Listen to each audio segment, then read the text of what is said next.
प्रश्न 8 बढ़ते क्रम में लिखें। प्रश्न 8 का 5/9 3/9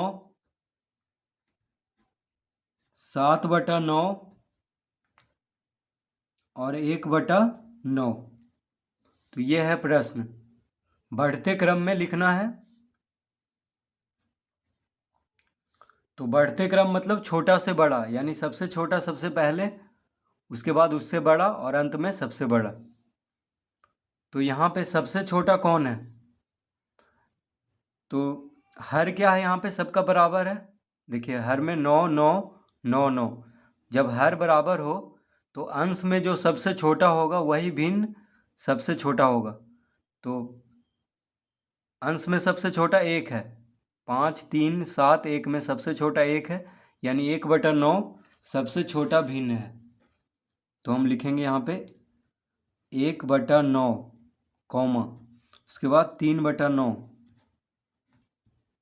उसके बाद 5/9 और अंत में 7/9।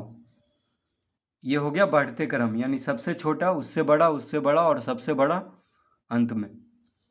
बढ़ते क्रम इस तरह से इसको लिखना है। ख 3/7 4/7 2/7 5/7। तो ये है प्रश्न। इसको बढ़ते क्रम में लिखना है। हर सबका बराबर है, 7 है सबके हर में। तो अंश में जो सबसे छोटा होगा वही भिन्न सबसे छोटा होगा। तो 3 4 2 5 में 2 सबसे छोटा है, यानी 2/7 सबसे छोटा भिन्न होगा, क्योंकि हर बराबर है। जब हर बराबर हो तो अंश में जो सबसे छोटा होगा वही सबसे छोटा होगा। तो 2/7 कॉमा, फिर 3/7 4/7 5/7।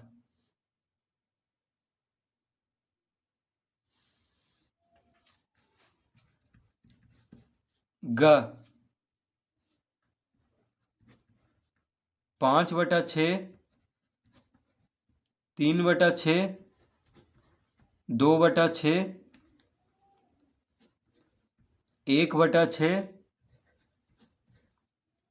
4/6। तो इसमें भी हर क्या है? सबका बराबर है। तो अंश में सबसे छोटा देखना है। तो अंश में सबसे छोटा 1 है, तो 1/6 सबसे छोटा होगा।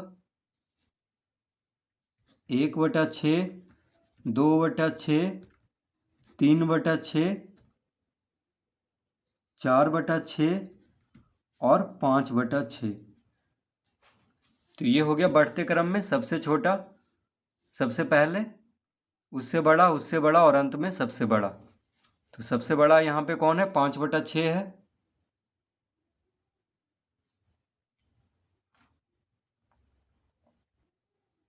घ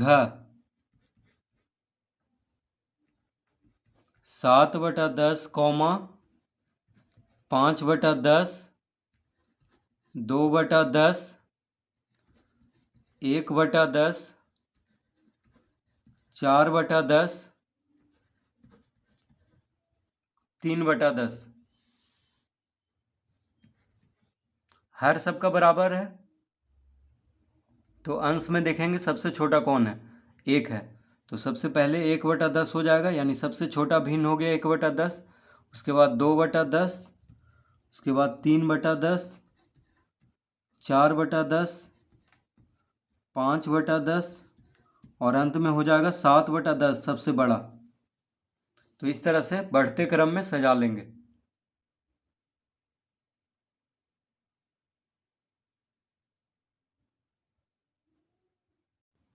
प्रश्न 9 घटते क्रम में लिखें। प्रश्न 9 का 1/12, 2/12, 6/12, 4/12। घटते क्रम में लिखना है, यानी सबसे बड़ा सबसे पहले लिखना है, उससे छोटा, उसके बाद अंत में सबसे छोटा लिखना है। ठीक है, घटते क्रम यानी बड़ा से छोटा। तो सबसे बड़ा यहाँ पे कौन है? तो हर सबका बराबर है, तो अंश में देखेंगे जो सबसे बड़ा होगा वही सबसे बड़ा होगा। तो 1 2 6 4 में 6 सबसे बड़ा है, यानी 6/12 सबसे बड़ा भिन्न है, तो इसको पहले लिख लेंगे। उसके बाद 4/12, उसके बाद 2/12, उसके बाद 1/12। तो ये हो गया इसका उत्तर।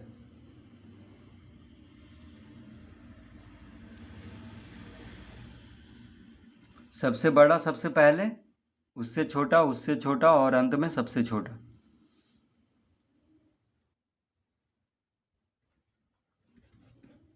ख में है 4/5, 1/5, 2/5, 3/5। तो हर सब का बराबर है, तो अंश में जो सबसे बड़ा होगा वही भिन्न सबसे बड़ा होगा। तो यहाँ पे 4 सबसे बड़ा है अंश में, तो 4/5 सबसे बड़ा होगा। हमें घटते क्रम में लिखना है, यानी सबसे बड़ा सबसे पहले, बड़ा से छोटा लिखना है। तो सबसे बड़ा को लिख दिए, अब हो गया 3/5, 2/5, फिर 1/5।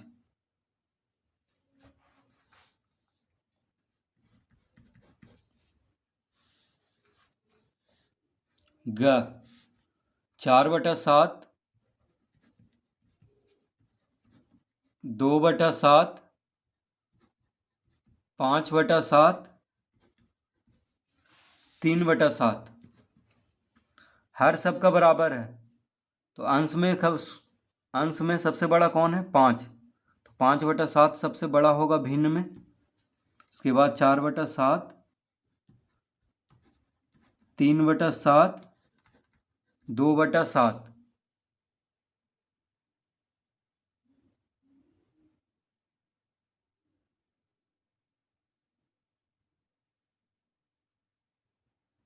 घ 6/9, 3/9, 2/9, 5/9, 4/9। तो इसको लिखना है घटते क्रम में, यानी बड़ा से छोटा। तो हर सब का बराबर है, तो अंश में जो सबसे बड़ा होगा वही भिन्न सबसे बड़ा होगा, यानी 6/9 सबसे बड़ा है यहाँ पे।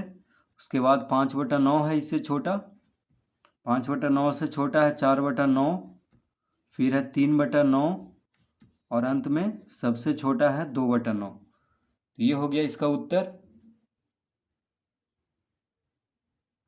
घटते क्रम में।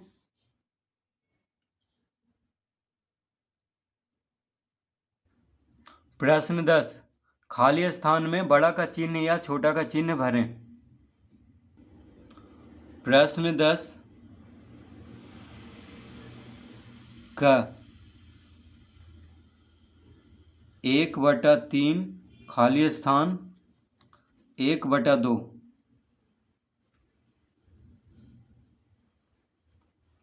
तो यहाँ पे अंश बराबर है, देखिए एक है एक है, तो जब अंश बराबर हो, ठीक है, तो हर में देखेंगे, हर में 3 बड़ा है कि 2 बड़ा है? 3 बड़ा है, ठीक है। तो 1/3 क्या होगा? छोटा भिन्न होगा। 1/2 यहाँ पे बड़ा होगा, तो इस तरफ करेंगे। यानी जब अंश बराबर हो तो उल्टा करेंगे, जैसे यहाँ पे कर रहे थे।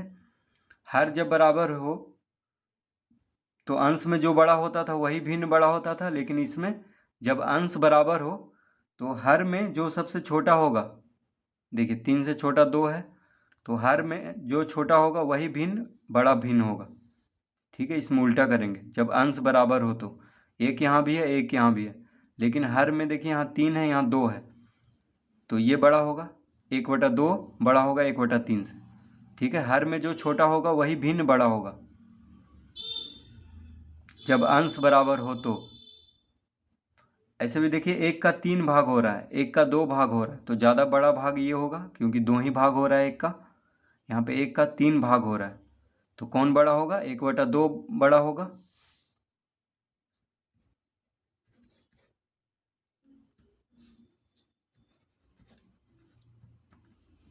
तीन बटा 5, 3/7। 3 का 5 भाग, 3 का 7 भाग, कौन बड़ा होगा? 3 का 5 भाग बड़ा बड़ा टुकड़ा निकलेगा। ठीक है, 3, मान लीजिए 3 आम है, 3 आम का 5 भाग हो रहा है, 3 आम का 7 भाग हो रहा है, तो 3 आम का 5 भाग ज़्यादा बड़ा बड़ा भाग होगा, तो 3/5 बड़ा है 3/7 से। ऐसे भी जब अंश बराबर हो तो हर में जो सबसे छोटा होगा वही भिन्न बड़ा होगा। ग 4/7, 4/9। अंश बराबर है तो हर में छोटा कौन है? 7 छोटा है 9 से, तो यानी 4/7 बड़ा होगा 4/9 से। ठीक है, क्योंकि 4 का 7 भाग हो रहा है, 4 का 9 भाग हो रहा है, तो ये बड़ा भाग निकलेगा क्योंकि 4 का 7 भाग है, यहाँ 4 का 9 भाग हो रहा है।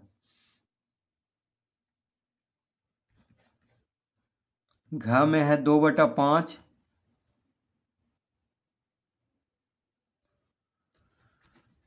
2/7, तो 2/5 बड़ा होगा क्योंकि अंश बराबर है, तो हर में जो सबसे छोटा है, 5 7 में 5 छोटा है, लेकिन अंश बराबर है तो 2/5 बड़ा होगा 2/7 से।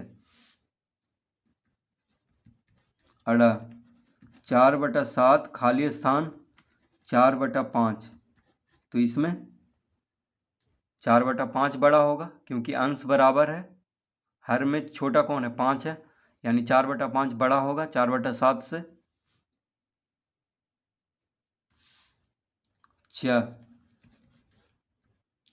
6/9 खाली स्थान 6/7, अंश बराबर है तो हर में सबसे छोटा 7 है, 9 से छोटा 7 है, यानी 6/7 छोटा होगा 6/9 से।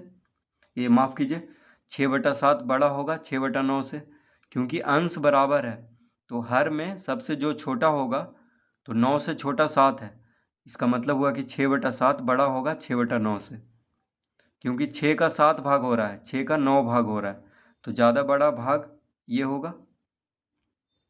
ठीक है, मान लीजिए 6 रोटी का 7 भाग, 6 रोटी का 9 भाग, तो 6 रोटी का 7 भाग इससे बड़ा टुकड़ा होगा।